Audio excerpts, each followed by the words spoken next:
The Engero Tales of the Soul. Vivian was the most outspoken girl in Kasana, a vibrant town nestled among rolling green hills and rustling sugarcane fields.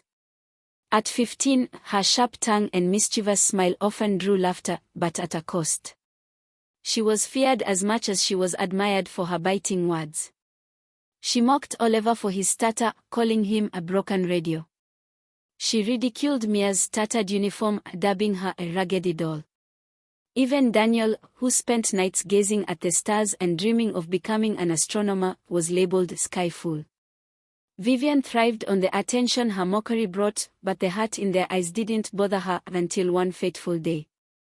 As Vivian strolled through the bustling market wearing her bright red blouse and black skirt, the air smelled of roasted maize and freshly baked chapati.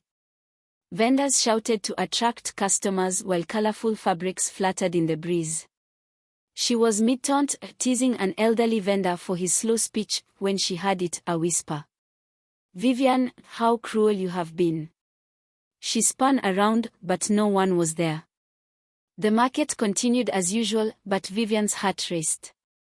Shrugging it off, she went on her way, unaware that her life was about to change forever.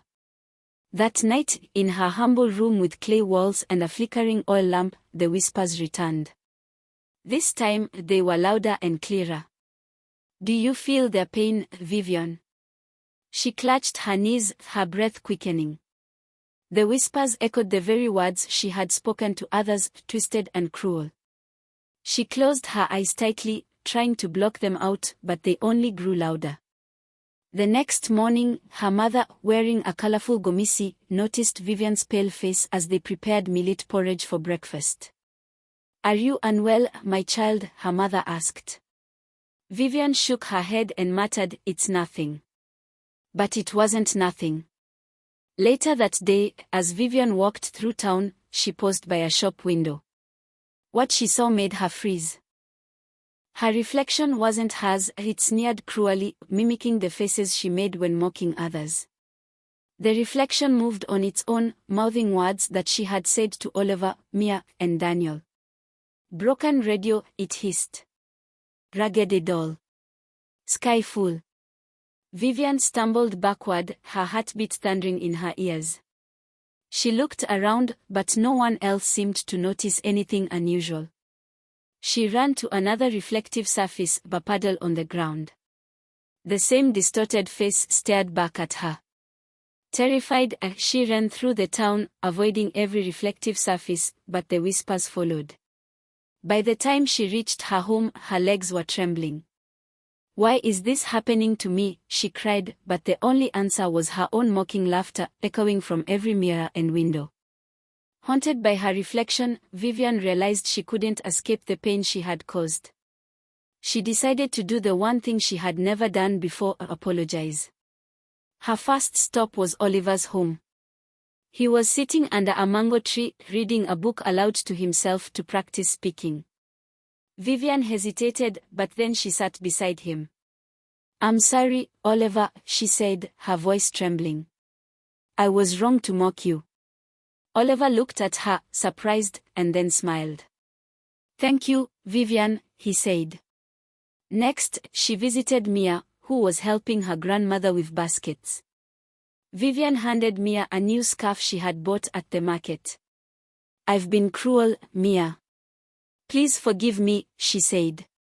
Finally, she found Daniel gazing at the stars with his telescope. She sat beside him and listened as he explained the constellations. For the first time, she admired his passion instead of mocking it. As Vivian apologized and showed kindness, the whispers grew quieter. Her reflection in puddles and windows began to soften. By the time she reached her own doorstep that night, she felt a weight lift from her shoulders. One sunny morning, Vivian passed the same shop window that had once haunted her. She paused and stared at her reflection. This time, it was her own face, calm, smiling, and kind. She felt a warmth in her chest as she walked through the market.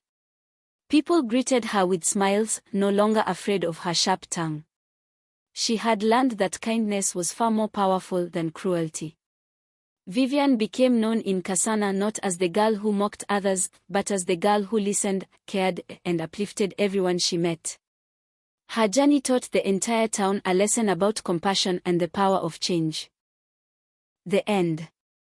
Subscribe, like and share our channel Engero Tales, the Tales of the Soul.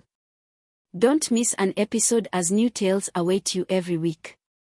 Let the stories awaken your spirit and fill your soul. Watch. Share.